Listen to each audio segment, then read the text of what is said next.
এখন যে এক্সকাভেটরটা দেখতেছেন এটিকে গর্ত করে গাড়িটিকে গার্ডসে শুধুমাত্র বেশ কয়েকটি প্রাইভেট কার দিয়ে উঠাতে পারবে কিনা তা দেখার জন্য এরকম করলো কিছু সৌদি আরবের প্রোফাইলরা শুধুমাত্র একটি ভিডিও বানানোর জন্য।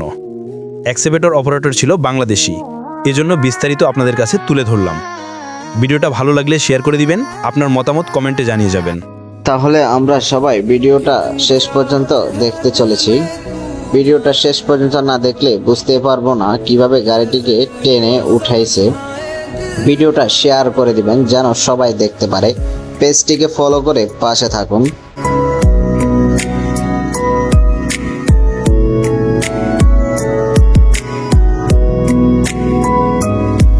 कैसे नशे में था ये दिल हमारा, मोल समझा नहीं क्यों तुम्हारा।